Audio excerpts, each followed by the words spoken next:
This is Blade Rondo Game Manual Reading. Game components: Rulebook 1, 65 cards, 2 attribute boards, 6 dice, 2 life stones. And the life stones for this one are light blue. We have the table of contents. We're going to be going through the whole book, so I'm not going to read through all that. This is the story portion, but I already read that in the story and card reading, so I'm going to skip that. Blade Rondo is a fast-paced, card-based clash of swords and sorcery for 1 or 2 players with 7 chosen swords in hand. Face your opponent on the field of battle. Reduce their life to 0 to be declared the winner. To get started, read on to learn the rules for a 2-player game. The additional rules for a solo game are covered later in this rule book, but don't skip ahead. You'll need to know the basics first. Setting up. Number 1.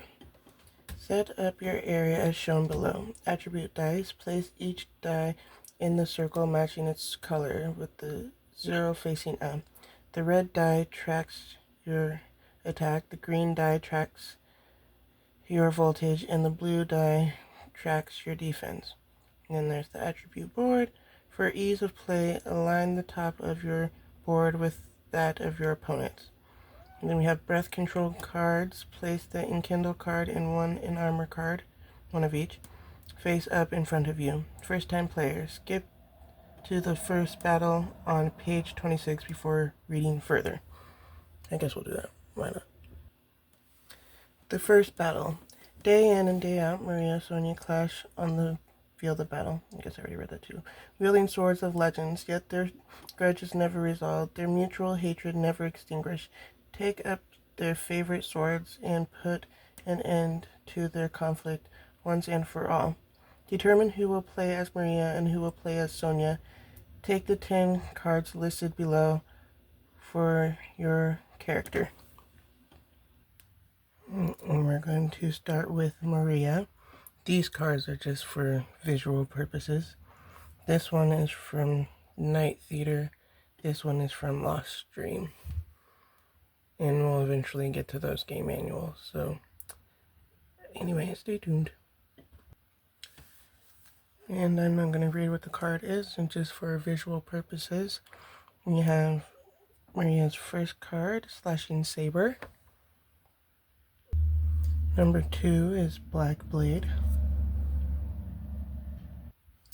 Third is Dripping Dirk.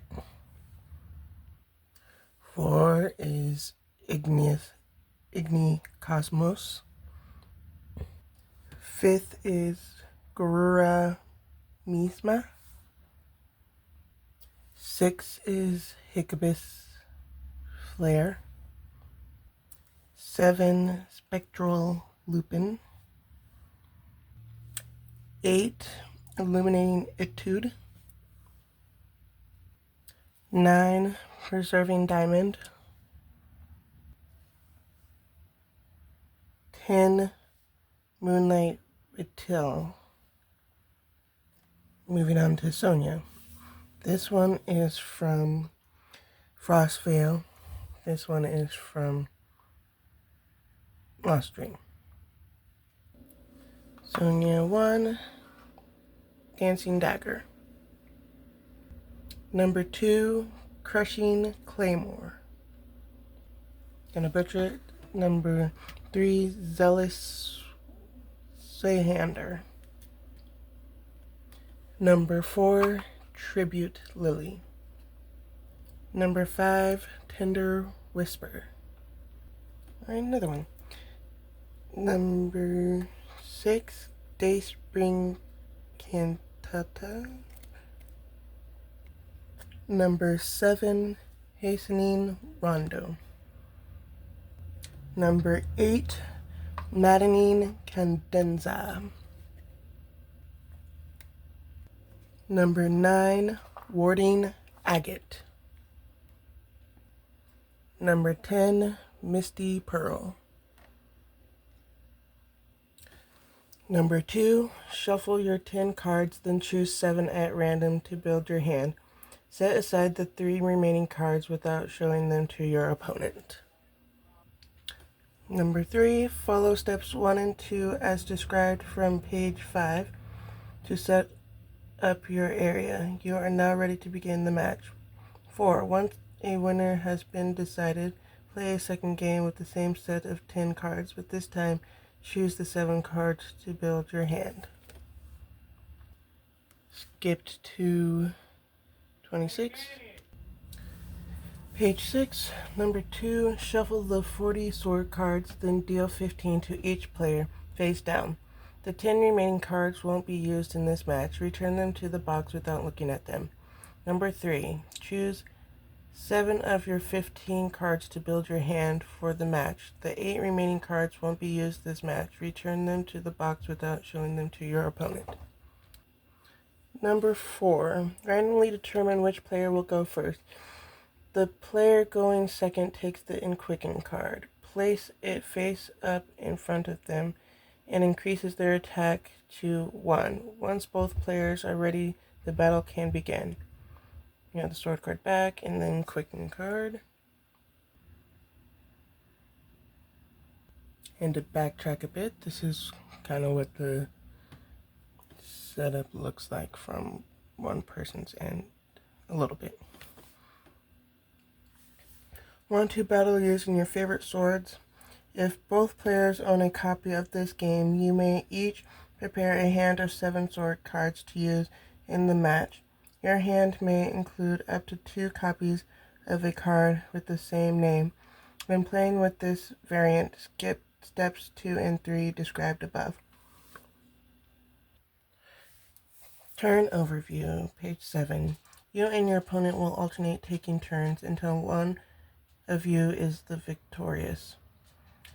Each turn consists of the following 3 steps. Upkeep. At the beginning of your turn, increase your voltage by 1. Voltage cannot exceed 9.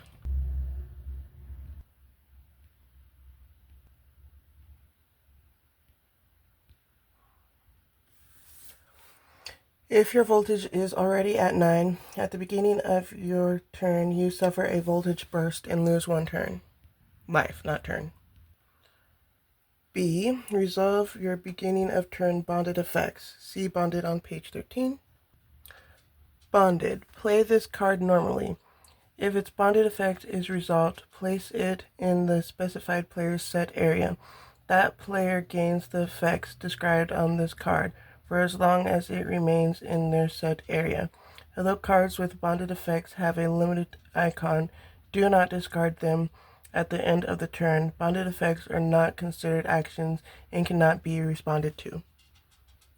For more information on the Dripping Dirk bonded effects, go ahead and listen to Blade Rondo's Storing Card Read. C. Resolve your familiar's beginning of turn effects. See Familiar on page 14. Familiar. A card placed in your set area via Summon a Familiar Name effect. For more information on Summon Minotaur, go to Blade Rondo Card Read. Resolve these in order. If 2 or more effects are resolved at the same time, the active player may decide the order in which to resolve them. Number 2. Actions. Play 1 or more cards from your hand. The total cost of the cards you play cannot exceed your voltage. How to use a card. Choose a breath control card from your breath control area or a sword card from your hand and place it in your play area. If you choose a Gambit card, place it face down, otherwise place it face up. The number in the top left corner of the card indicates the cost you must pay to play it. Your voltage does not decrease when you play a card, instead serves to indicate the maximum total cost you can spend on your turn. All Gambit cards have a cost of 1, and an armor cost is however much you choose to pay. If you played a card face up, resolve its effects. Number 3, cleanup. At the end of your turn, A, move all face-up cards with a limited icon in your play area to a discard pile. B, return all face-up sword cards in your play area to your hand. C, return all breath control cards in your play area to your breath control area. D, your opponent returns all face-down cards in their play area to their hand. Adjusting attributes and life values. When one of your attributes changes, turn the corresponding die so that the number facing up reflects the new value. When your current life increases or decreases, move your life stone to the appropriate space. Attributes have a maximum value of 9, and life has a maximum value of 15. However, some sword cards have effects that can allow you to temporarily exceed your maximum attack or defense values. Should this happen, do not adjust your attribute dice. Game area. That's the play area. Place the cards you play on your turn here. Breath control, pretend like that's down a little further or whatever. Maybe the area below that. Breath control, place your breath control cards here. Scent area, I guess on either side or whatever, how that works. Place familiars and cards with bonded effects here. Page 10, card overview. You will find the following information on breath control and sword cards. Card name, the cost you must pay to play this card, limited icon, cards bearing this icon are discarded if they are in a player's play area at the end of their turn. Discipline symbol, this is Gambit, guess we'll get further into that later. Indicates which discipline this card belongs to. Effects, text explaining this card does when used, unless there is a specific discipline symbol listed to the left of the effect. It shares the discipline symbol shown in the top of the right hand corner. So magical attack of X. X is your current opponent's life. And then flavor text, all the text I read at the bottom of the card in the Blade Rondo stories. Experts from stories or legends that have no effect on gameplay. At the bottom of each card you will find its card number as well as the name of its illustrator. This information has no impact on the game. So this one is number 11, Gerda. These are the back of the breath control cards. The art of perception control. And the sword ones, we are here to serve. Card disciplines, page 11. The cards and actions used in this game are divided into 5 disciplines. While a card discipline does not affect how it's played, it shows what kind of effects it is likely to have.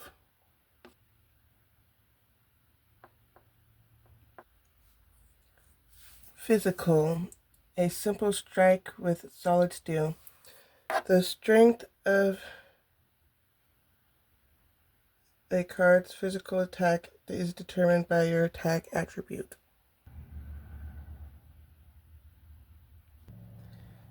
Magical, no shield can stop a mage's craft. Magical attacks ignore your opponent's defense attribute when dealing damage.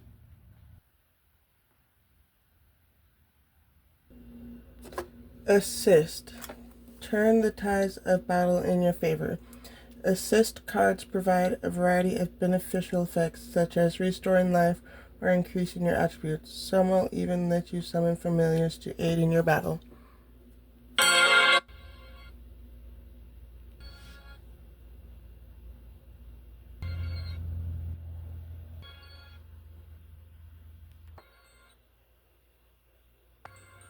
Gambit.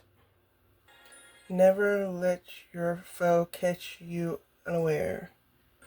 Gambit cards have effects that allow you to react to your opponent's actions.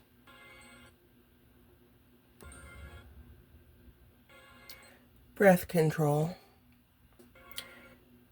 Empower yourself through controlled breathing techniques. These cards are kept in your breath control area and are used to increase your attributes. You will always have a copy of Enkindle and in armor. The player going second will also have access to Enquicken.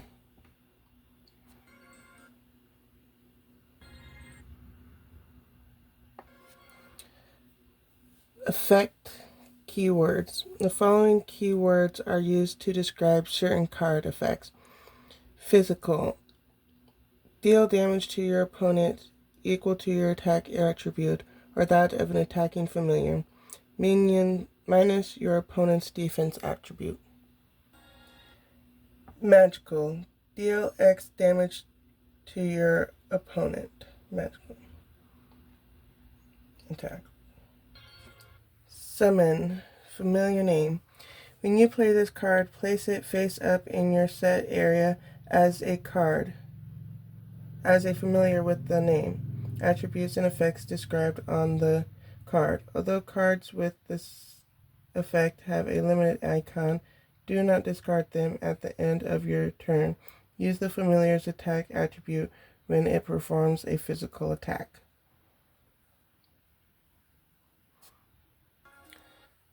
Response.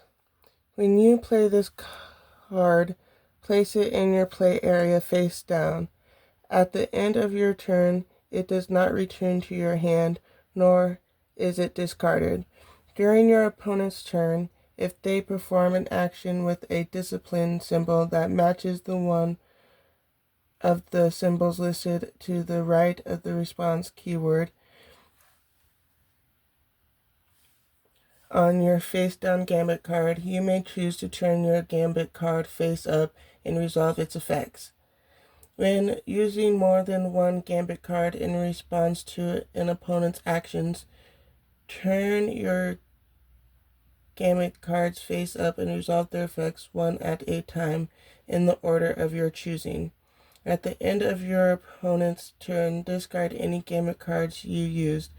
Return Gambit cards that you didn't use and are still face down to your hand. Secondary. If this card's effects dealt at least one damage to your opponent, resolve this effect. Your opponent chooses 3 cards from their hand and reveals them to you. Choose one card and discard it. Return the remaining cards to your opponent's hand. Tribute. Resolve this effect when you pay the cost to use this card. This effect is mandatory and must be resolved. Tribute. You take 3 damage. Bonded. Play this card normally. If its bonded effect is resolved, place it in the specified player's set area. That player gains the effects described on this card for as long as it remains in their set area. Although cards with bonded effects have a limited icon, do not discard them at the end of the turn. Bonded effects are not considered actions and cannot be responded to. So there's secondary, we already read about that, gains the following bonded effect. Poison. At the beginning of your turn, you lose 1 life. Glossary. You refers to the player who used the card. In the case of a bonded effect, it refers to the player who gained the bonded effect. Familiar. A card placed in your set area via a summon familiar name effect. Action. The use of any card or card effect with a discipline symbol. Attack. A type of action that has either a physical or magical discipline symbol.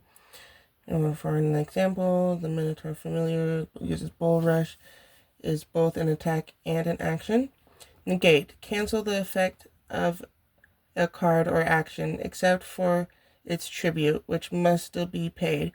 If a card's effect is negated, its cost is not refunded, and if the negated card has a limited icon, it is discarded at the end of the turn. Ignore. Treat the specified attributes as if it had a value of 0. Take and deal damage. Taking and dealing damage causes the affected player to reduce their current life. Losing life is not the same thing as taking damage, and therefore effects that state lose X life cannot be affected by damage modifying effects. Respond. The use of a face-down gambit card is in your play area during your opponent's turn. In response to an action performed by your opponent or one of their familiars, in order to use a gambit card, one of the discipline symbols listed to the right of the response effect must match the discipline symbol of the action you are responding to. When a gambit card is used, it is turned face up and its effect is resolved before your opponent resolves the action you responded to. Revive. When the specified player's life falls to 0, they recover the amount of life specified on the card instead of losing the game. Detailed rules. This section provides an in-depth explanation of the game's rules. You do not need to read this section before playing the game. Instead, refer to it while playing to answer any questions that may arise. 1. Hand refers only to the sword cards you have in your hand. It does not include breath cards or sword cards placed in your play area or sight area. Attributes. If an effect that changes your attributes specifies a duration, such as until the end of the turn, do not adjust your attribute dice. These effects can cause your attributes to temporarily exceed the maximum value of 9.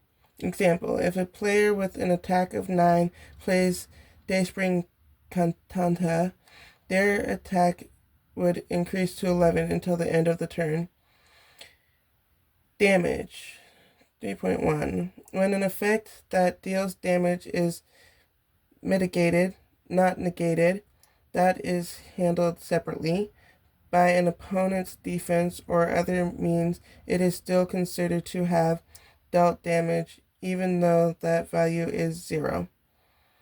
Example, player A has an attack of 0 on his turn. He plays Crushing Claymore.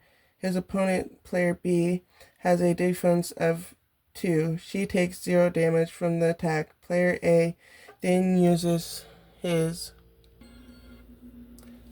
luminescent effect to increase the damage taken by 1. As Crushing Claymore's attack has now dealt at least 1 damage, player A resolves its secondary effect.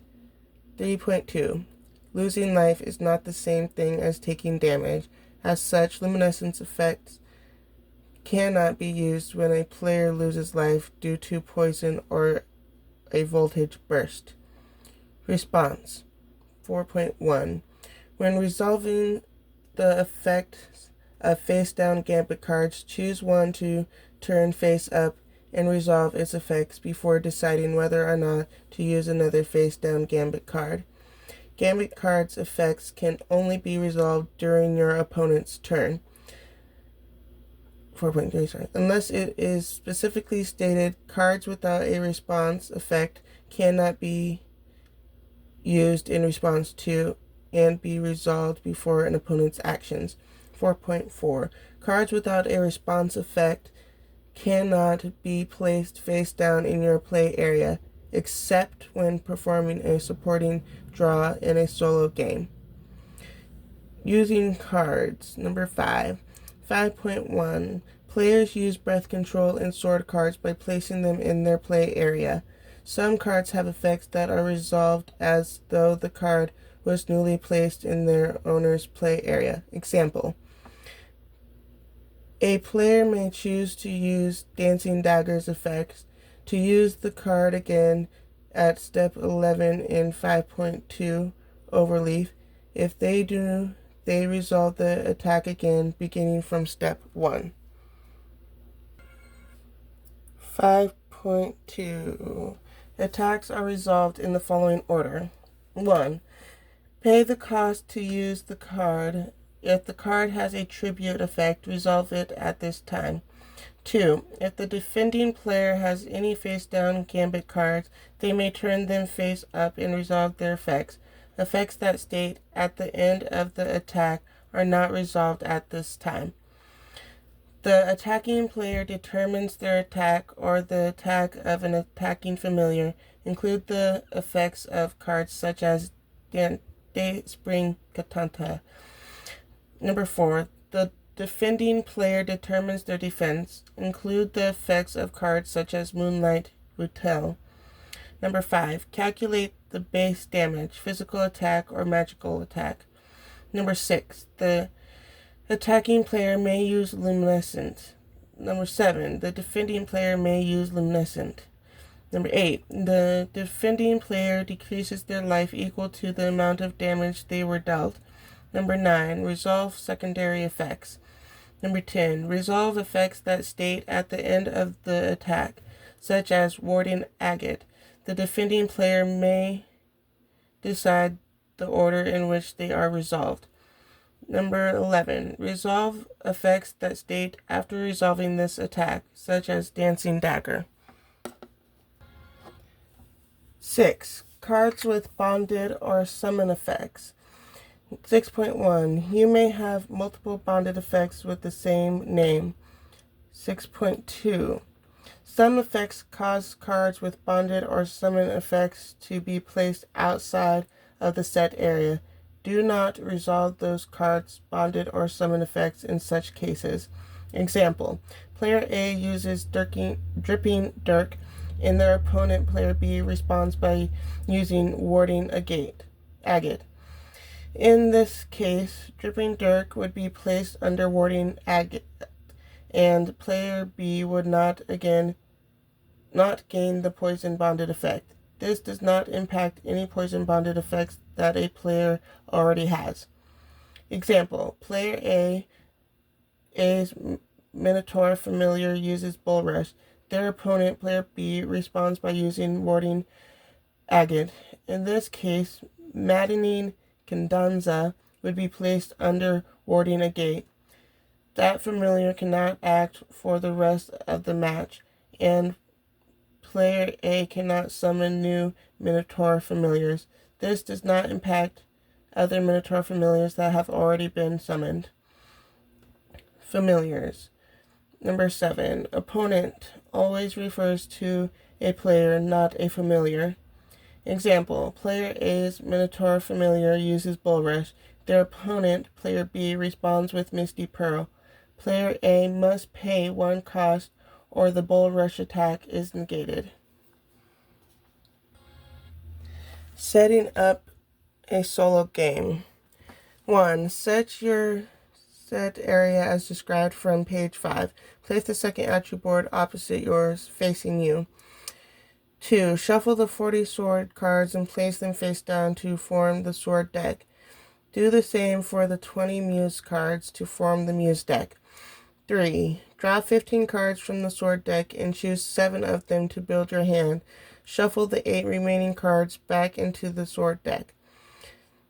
4. Take the top 15 cards from the sword deck and keeping them face down, place them next to your area to form the support pile. Return the rest of the sword deck to the box. It won't be used for the game.